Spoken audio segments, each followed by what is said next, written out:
Hi, this is Adam Eliel Berkowitz from Israel 365 News, coming at you live from the Golan Heights, where all the fun is. Last week we did a video about the Third Temple, whether or not, according to Christianity, it's the temple of the Antichrist. We spoke to John Enerson, a really amazing person. He's the Christian Relations Director for Cry for Zion, an organization that works for Jewish rights on the Temple Mount.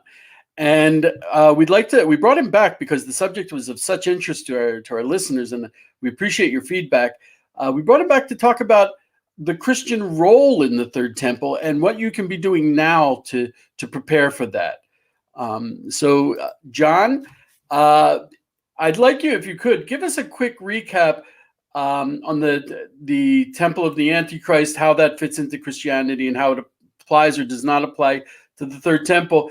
I'm going to put a link in at the bottom after the broadcast is over so that people can see the full interview. It's a large subject. It's a very large part of Christian theology that needs to be addressed in full. So John, give us a quick recap of the Temple of the Antichrist and how that applies to the Jewish Third Temple. Thanks for having me back. Yeah, last time I didn't say so explicitly, but the summary of it all is to say that the so-called Temple of the Antichrist is a completely unbiblical term. Like, it doesn't appear in the New Testament at all. For Christians, it's the temple of God. It's supposed to be. Jesus called it my heavenly Father's house. He loved it, and Paul calls it the temple of God, not the temple of Antichrist. And that's the biggest misconception, is that people have this view that that the Third Temple might be built for the Antichrist or something like that. So regardless how you look at prophecy, it doesn't matter. Biblically, it's the temple of God. It's holy to him. It's a net positive. And, the main prefiguring that Christians really need to look at is the story of Hanukkah. That is the main paradigm we have in Christianity for the figure of the Antichrist. And he is not a Jew. He's a foreigner. He's a Greek pagan who defiles the temple and tries to get people to fall away from the true belief in God. So yeah, Temple of Antichrist, completely unbiblical term and unbiblical concept. We also hit on, I've thought about some amazing points that Josh Wander was making, that in Jewish perspective from the Bible, the Third Temple is eternal. It's not destroyed again. And I just thinking about that and looking at the New Testament, I can't see anywhere where it's suggested that the Third Temple would be destroyed either. The Second Temple certainly wasn't under Antiochus and the Hanukkah story. So I thought those were really. By the way, that includes that is the epicenter of the Third Commonwealth, which we are living today. The Third Commonwealth having to be the modern state of Israel, and the Jewish people returning to their homeland after 2,000 years in exile. Yeah, and the main article that's been really going around lately, one of them is called "I'm looking for the Fourth Temple."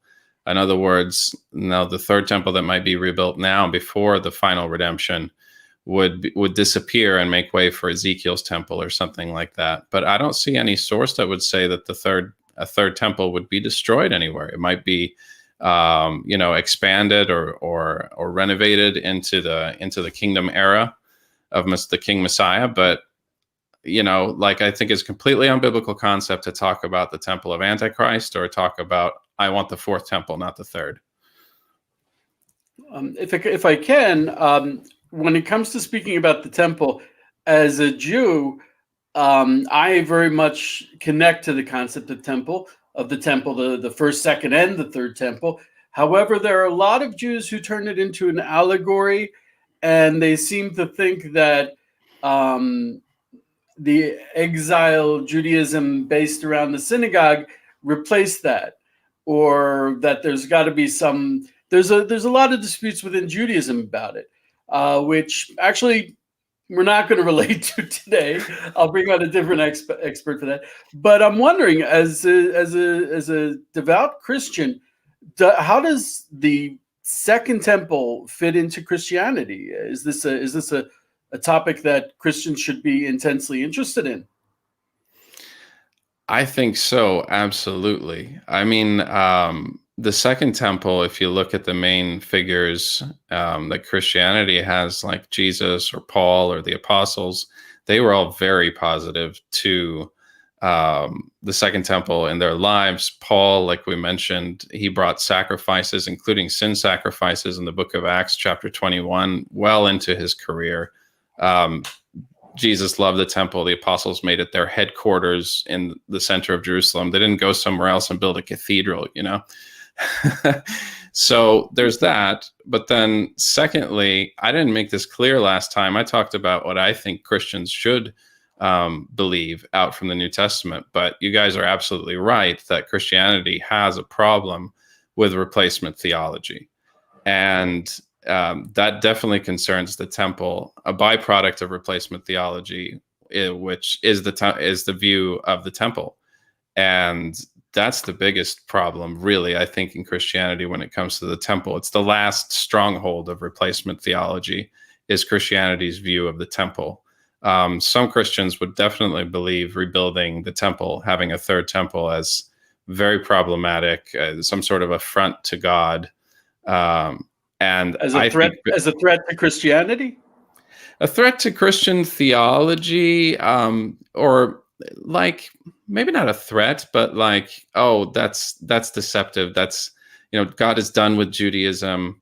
Rebuilding the temple would mislead a lot of people to think that God is not done with Judaism, because the big sign in history that God is done with Judaism is that the Second Temple was destroyed. He allowed it to be destroyed. So, rebuilding it again would kind of put, this is the same thing that Christianity had a really difficult time with the rebirth of Israel, because replacement theology said, that we are the new Israel, the church is the new Israel, and having the biblical Israel, come to life from the dead was really problematic for that theology.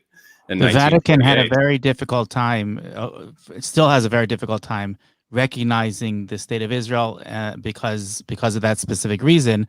And from 1948 for 19 years, until 1967, they came up with the idea that yes, the Jews have come back to Israel, but they don't have Jerusalem. They don't have the complete Jerusalem. They don't have the Temple Mount. In 67, that changed, as we all know, and then they had to revise their theology again to try to understand how this is possible that the Jews have not only come back, but they've also come back to Jerusalem and have returned to the Temple Mount. Of course, that'll be even more when the temple is rebuilt. It's interesting you mentioned that, Josh, because my understanding, and I could be wrong because I just know about Judaism and not nearly enough about that, is that the Vatican was actually a physical attempt to recreate the temple. It was a physical manifestation of replacement theology based on the temple. They made a new temple with a lot of the aspects of the service, the Ketoret, the incense.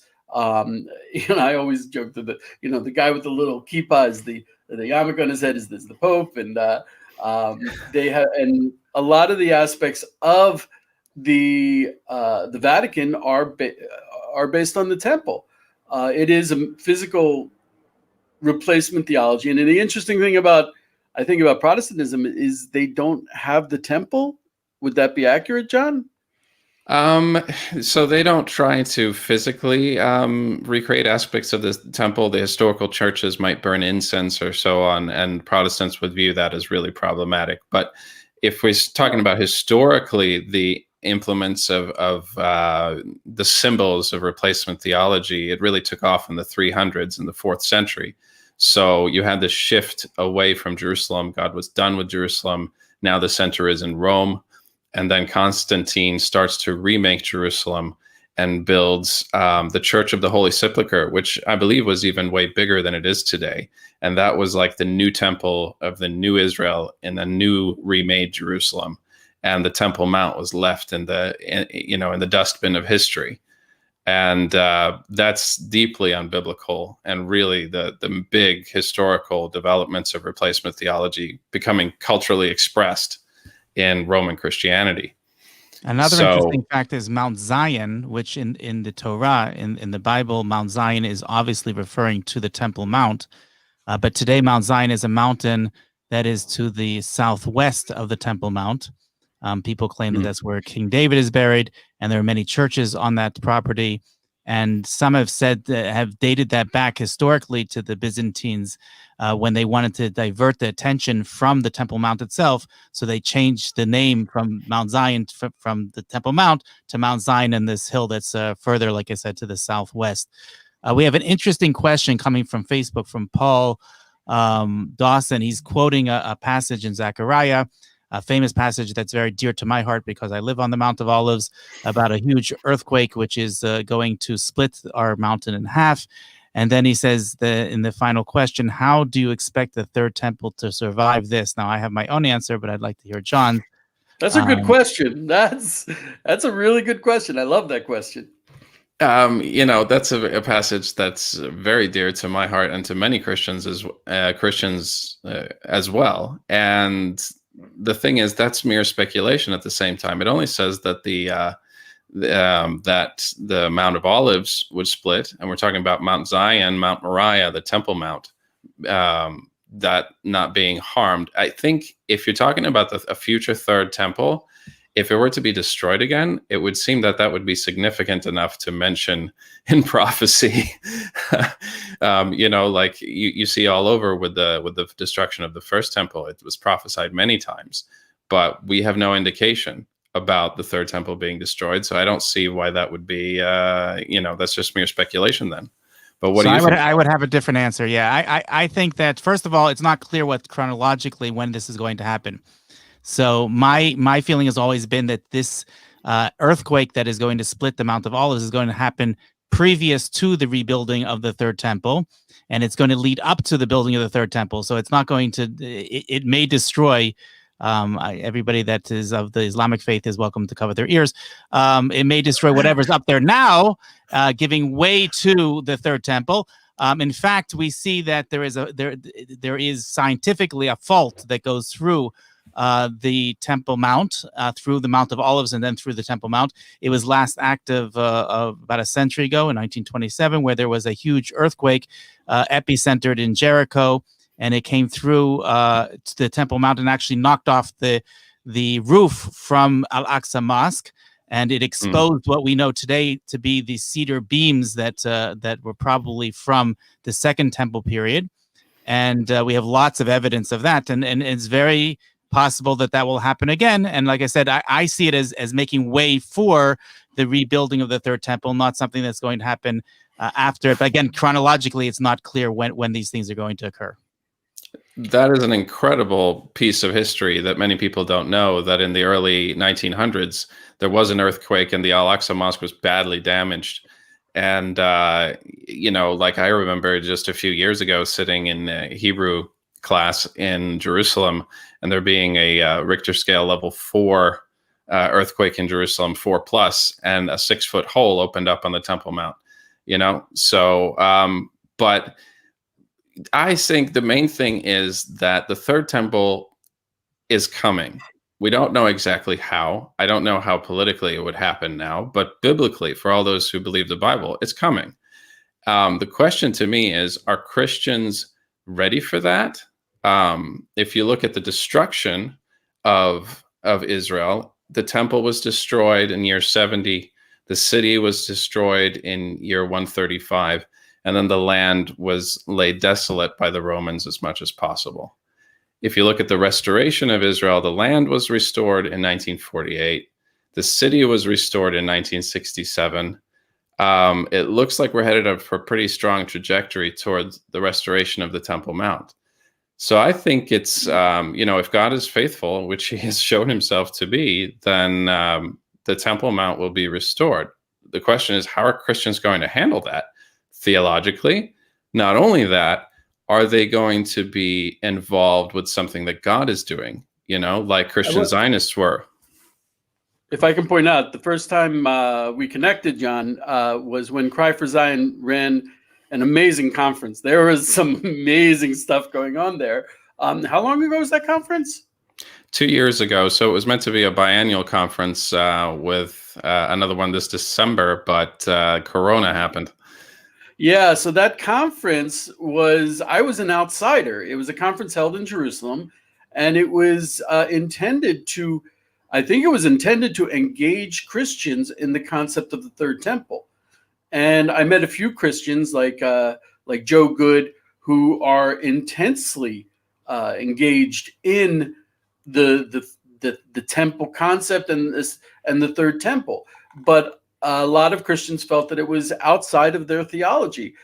There's some people like Tommy Waller of Hayuvel. He takes his people up to the Temple Mount all the time. He feels it's an essential part of Christians connecting to Israel. And apparently you do too. How do you see Christians engaged in the third temple? Is this necessary for them? What are the implications, and how can they do that? So I compare it to two things for Christians, and for myself, really, which is the first is look at the life of Jesus. We're supposed to be his followers, and he was passionately zealous for the Temple Mount and for the house of God on Mount Zion, and all his followers as well, if you re-examine, the New Testament. So that's, first of all, like, we're supposed to, our, claimed for existence is to be like him. So what was he like when it comes to the temple? And then secondly is I look at the restoration of Israel and how Christian Zionists were involved, saying, look, the Bible says that Israel will be restored. In the 1800s, Christians were very active, as they were called Christian restorationists, being called the father of Zionism, even a Christian, and helping the redemptive process in history. So I think that should also be what Christians' position towards the Temple Mount should be. So I take Christians to the Temple Mount, and the main thing that our organization practically is involved with is, I don't know what's going to happen with the temple or how that's going to happen, but I know something very basic and practically that should happen today immediately. And that is Jewish prayer should be allowed on the Temple Mount now, legally, even with the mainstream Western view of human rights and freedom of expression, or even the UN, Charter on Human Rights, all of that. And Israel's Supreme Court, their peace deals with Jordan, with the law of the land, Jews should have full rights to pray on the Temple Mount right now. In my tours that I give of the old city, I always mention that this is part of the what is known as, what I refer to as, Israel's apartheid system. Many people are referring to another apartheid system when they're referring to the military occupation of Judea and Samaria, but I'm specifically referring to a very, very concerning situation on the Temple Mount. I did a film with a friend of mine who is Muslim and Christian, and we went, all three of us, towards one of the gates of the Temple Mount, and the guards looked at our three identification cards, and they said, the Muslim is welcome to go through, but the Christian and the Jew, they have to stay behind. They're not allowed, because most of the gates are not accessible to Jews. That's when you talk about the Western pluralistic values that should be expressed up there. A lot of people don't realize, I try to say this sometimes, but it gets a little confusing, that when we're talking about religious rights on the Temple Mount, we're not talking about the rights of the Jews to turn the place into a synagogue. That's not the prophecy. The prophecy is that it'll be a house of prayer for all nations. And if it was anti-Jewish, so they would make a rule Jews can't pray up there, but also Christians cannot pray up there. And Josh touched on something very interesting, that Jews and Christians, if you and I, John, if we went up to the Temple Mount together, God willing, one day, we would not be allowed to enter together. They do not only once I managed, we got special permission to go up with a group, Jews and Christians together. I was up there once, and a Christian friend of mine, who's she's Asian, and she's an online pastor, and she saw me up there, and she comes running across, oh, Eliyahu, and all of a sudden the Waqf police and the Israeli police showed up, and we couldn't go near each other. It is not a matter of, it's not even a matter of, it's interesting, it's not really a matter of Western pluralistic values. They do not want a house of prayer for all nations. I think definitely the battle is definitely spiritual. So for people who don't understand what's actually going on, is that there are 10, there's 10 plus gates to the Temple Mount, and Muslims can go in and out whenever they want, nearly, throughout all the gates with minimal to no security. Whereas there's only one gate where non-Muslims may enter, Christians, Jews, and tourists, and Jews may not, and Christians may not bring a Bible. They may not read a Bible up there. They may not pray. Specific times of the day, that they're very restricted. They get a whole lecture about what they're allowed and what they're not allowed to do, as not to appease, I guess, the. I have a surprise. No drinking for Jews up there. Right. No drinking water. I have a surprise for you. This might even surprise you, because we're speaking about the third temple, and I have a little clip here I want to play for you, and I want to hear your reaction. This clip, just to give you some background, is a short video clip of the former mayor of Jerusalem, Teddy Kollek, who was known to be anti-religious, definitely not a religious man, and the first prime minister of Israel, David Ben-Gurion, speaking. I just saw this clip for the first time this week, and I was blown away. So I don't know if you've seen this before, but definitely should see this. Can you guys see this? Yeah. Mm-hmm. Okay. And what about the mosque where once the temple stood? Well, until Mashiach will come, it will remain for life will agree. Okay, for those of you that missed what was said here, the mayor of Jerusalem asks the prime minister, the first prime minister, David Ben-Gurion, what about the mosque that's up there now? What are we going to do about that? And Ben-Gurion answers him, when the Messiah comes, then we can deal with that. So and Teddy Kollek answers, and I fully agree with that. So he was saying it jokingly, because neither of them probably believed in the Messiah, but then they thought, this is never going to happen. But it's interesting to hear, such. I have a feeling that if they were around today and the Mashiach showed up, they'd be like, "Oh no, we didn't really mean it. Let's not build it anyway." They were not fans of the third temple under any circumstances. But practically speaking, okay, so let's talk about what Christians can do today. Yeah. Is the following. The legal standard is that there's extreme discrimination going on, primarily towards Jews, but also towards Christians. And the historical record alone of nearly every major biblical character, from the prophets, Jeremiah, Ezekiel, David, everyone prayed on this location. Even the life of Jesus alone should be enough to guarantee Jewish religious expression on the Temple Mount. Historically, Jews were first, Christians were second, and Muslims were third. And, that should be reflected on the site. And so Christians can support and should support, that's what Cry for Zion is all for, to support Jewish rights for expressing prayer on the Temple Mount. And I know that nearly every Jewish temple organization, their motto is a house of prayer for all nations. But we can, as Christians, we can fully trust the Jewish people to administer that. I mean, look at the Temple Mount. The Western Wall. It's in Jewish hands and Jewish administration, and Jews have primary rights there, but everyone is welcome to come and pray. The whole world is used to seeing people come and pray and visit the Western Wall. Why not on the Temple Mount? Respectfully, I would add. So that's what should happen and can happen today. And people who are alarmists and say it'll be the Third World War, I mean, they need to look at applying sovereignty, what's happened historically in modern history with applying sovereignty to the Golan Heights, with applying sovereignty to Jerusalem, moving the embassy to Jerusalem. It's not World War III. No, I have a lot of, I get a lot of inspiration from Christian pilgrims, and I really think it is a pilgrimage when Christians come to Israel. I certainly do not share their faith.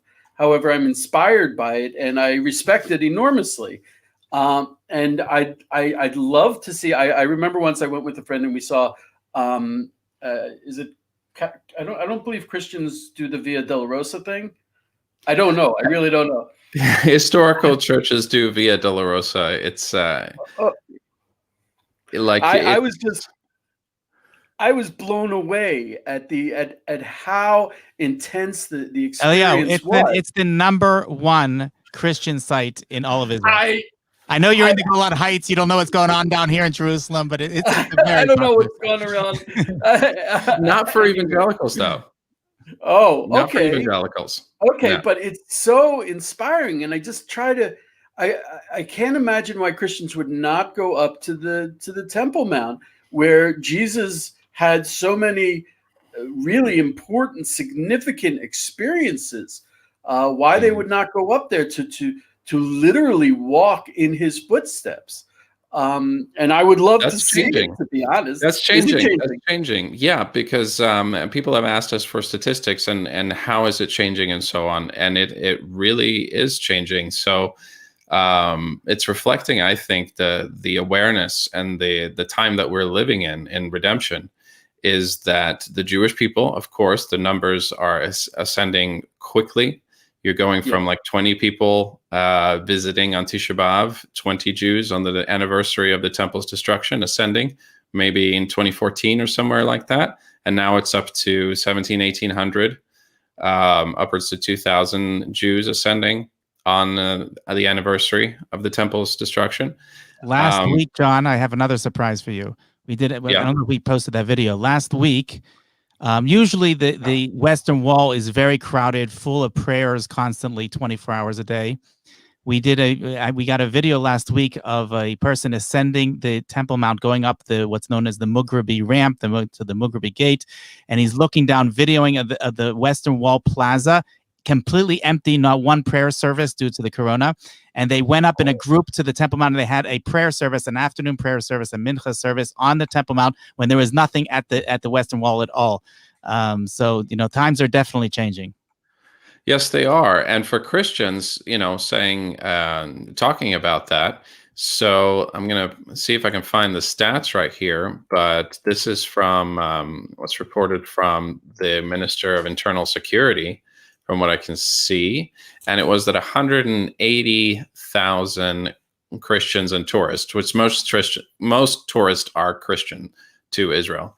And as far as I understand, and 180,000 of them used to ascend in around 2014 annually. That number is nearly up to 700,000 before Corona. Okay. Oh my goodness. So this is changing fast, and it's important. And that's what we want. We take people and show them the Temple Mount and show them the importance of Jewish history, of Christian history, of Jewish rights, of everyone. I mean, the entire Bible. It's the epicenter of the whole Bible. Everyone prayed there. Everyone has visited there. It's just been off the map. It's been associated with crazies and people who want to blow up the Dome of the Rock, instead of really focusing on what it's all about. It's the house of God. It's the holiest place in the world. If I'm not mistaken, if a Christian goes up and pulls out a Christian prayer book or a New Testament, they generally get some flack. They'll be detained. They'll be detained. They'll be actually. I know that there are Christians who go up now, like Tommy Waller, who's actually treated like a Jew. Yeah. They so far as the security checks. Can a Christian go up to the Temple Mount wearing a cross? Do you know? Absolutely not. And at the same time, I would advise Christians, like at the Western Wall, the cross can be a pretty offensive symbol because of the Crusades and everything like that. So Christians generally don't show up at the Western Wall wearing crosses either. But, as far as discrimination in a modern sense is concerned, yeah, people can get arrested. But here's the thing, right? It's like I try to tell, and this changes, like you mentioned, some Christian groups like Tommy Waller, we are in solidarity with the Jewish people and the discrimination that the Jewish people receive on the Temple Mount. And that's because we're starting to reject replacement theology and to treat the site as sacred and holy to God again. So I would challenge Christians to think about this. When you're on the Temple Mount, there were places that Jesus would not walk as a Jew on the Temple Mount. He was not from the priestly tribe of Levi or from the family of Aaron. There were sections of the Temple Mount that he would not walk. And he said, when he was speaking about prophecy, that it will be trampled upon by the Gentiles, by the nations, until the time of the nations is fulfilled. So as Christians and his followers, do we want to be up there on the Temple Mount contributing to being Gentiles and nations, trampling on the areas that he would not have trampled on, that Paul would not have trampled on? And these are things that Christians have rarely, if ever, even thought about. But now, like I said, 700,000 nearly Christians coming and ascending the Mount per year. And many of them starting to discover the holiness of the site and not just going the Muslim route where you play soccer on the holy areas or where you just, run around up there, but start reverencing the site.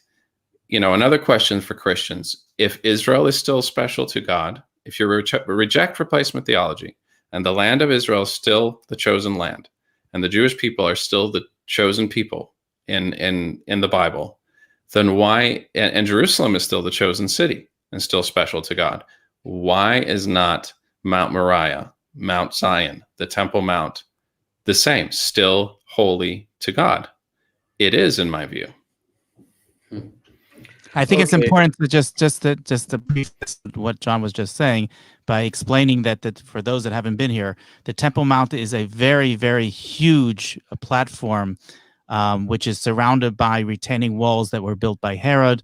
And this platform is much, much larger than the actual temple itself. So the areas, there's different areas within the temple. We're not going to go into too much detail right now, but the areas of the temple itself are restricted to certain people, even amongst with Jews, like John mentioned, there's certain tribes of Jews that are allowed to go to certain places under certain circumstances. Other Jews have to be purified first. They have to go to a ritual bath and they have to take off their shoes. There's all sorts of things that have to be done in order to have respect for the place. But that area, when you go on the what John would probably refer to as the Jewish routes, as opposed to the Muslim route, that area is completely circumvented. So you're basically doing a perimeter around where the temple was. You're on the Temple Mount, but you're not where the temple actually stood. You're going around that area as to avoid going in areas which are forbidden. Absolutely. Exactly. I remember my first time up to Temple Mount. The second thing that impressed me about the place was it was huge, and there's so much empty spaces. They planted orchards where there never were orchards just to take up space. There's plenty of room up there really to be a house of prayer for all nations. That's the second thing. The first thing that impressed me was like I had to recalibrate my holy meter. It was just the place glows. It was just it's amazing. I mean, you look at it and it's like 35 acres. It's very large, especially in the old city, which is very cramped. It's a huge part of the old city. And the thing is, I think that Christians need to really start thinking about walking the Jewish route, which I think should be the Jewish route and the route of all Christians in solidarity with both the Bible and the Jewish people, to walk that route. And, it's like, it's an amazing place to be. I love taking people up there and explaining the amount of history and the holiness of the place and the future that it has. I mean, you can just crack any part of prophecy and see that on this mountain, God will restore humanity to himself, essentially. That's the destiny of the mountain itself. It's not just in the past history. This is actually an inscription, which is, we found a number of these in Greek and Latin and Hebrew, that basically restricts Gentiles from going to certain areas. But this is already from the time of the Second Temple. It was already saying that there are certain areas which are restricted, certain areas which are accessible. And this is still, you can see this today. There's parts of this here in the Israel Museum. There's parts in if you go to Istanbul and museum in Turkey, you can see these inscriptions today. Well, this is so important. This is so important. Aspect, if I can, that's the aspect of Jews being a nation of priests. Our desire for the temple is, God forbid, not to be Lord and Master over the temple, because we're not Lord and Master.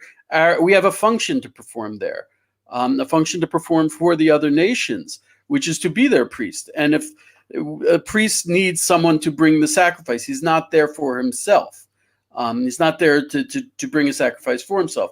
And so ideally, my dear friend John would come up to me with his Korban Toda, with his Thanksgiving offering, saying, my family is growing. I'm so happy. I have to thank God. Please take this up and do a little dance for me and sing a song. And I'll be like, oh, John, I'll be happy to do that.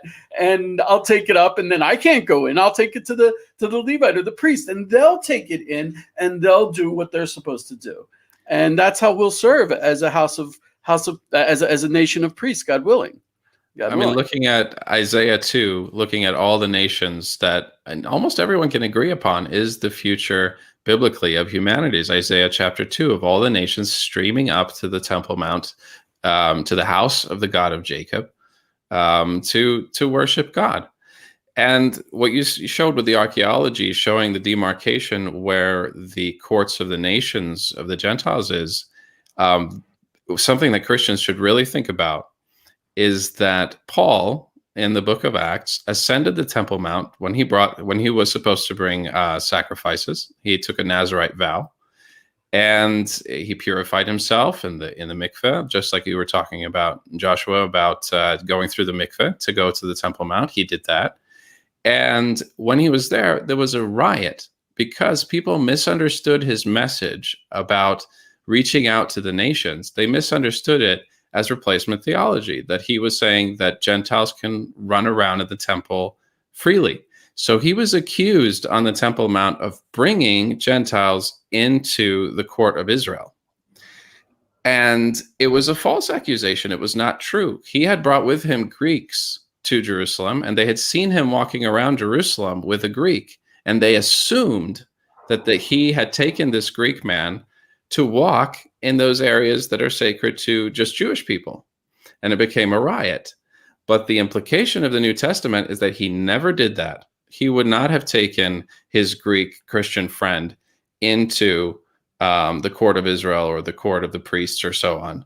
Each one respected their own place without it being that you're worth less than me, I'm worth less than you, kind of attitude. Instead, we are serving in all our unique identities that God has created in harmony. So you can see in this picture on the left side, you can see where the Western Wall Plaza is, and you can see, if you look closely, the bridge that leads up to the Mughrabi Gate, and that's what leads into.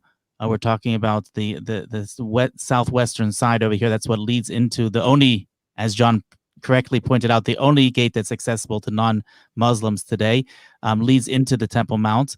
The Jewish path that is taken goes basically straight. The Al-Aqsa Mosque, by the way, is the silver gray dome that's in front, and then there's the golden dome, what's known as the Dome of the Rock, which is in the middle of the mount, and it's on a raised platform. And that area is where we believe the temple once stood. The tours that go up, the Jewish tours go straight around the perimeter. They go from the west straight ahead to the eastern side. Then they turn towards the north, and they basically make a whole circle around the perimeter, not accessing the raised platform that is in the middle. Okay. I hate to be the bad guy. But I think we've come to the end of our time. If you guys want, I'll bribe John to come back. I always like speaking with him. He's amazing. And actually tomorrow we're going to be speaking to his partner in Cry for Zion, Doron Kedar. And we haven't set the subject, but I'd like to ask him about the proof that the temple really stood on the Temple Mount, because there's a lot of theories. A lot of people who come to Jerusalem believe that the temples once stood in the city of David, downhill from there. And it's actually an aspect of replacement theology. There's a lot of questions about that. So tomorrow we'll be talking about with Doron Kedar from Cry for Zion. He's your brother-in-law, John? Yes. Okay, which is an interesting story unto itself. Doron's a very interesting guy with an amazing personal story.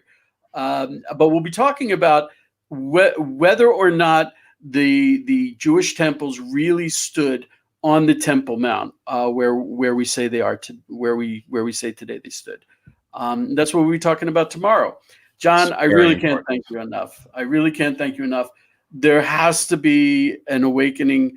There has to be an awakening in the Christian world to the temple, because it has to be a house of prayer for all nations. If it's only Jews up there, then the prophecy didn't happen.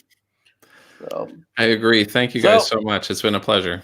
Thank you, John. You are amazing, and we got to get together again real soon. Thanks so much. Y'all be blessed from the Holy Land.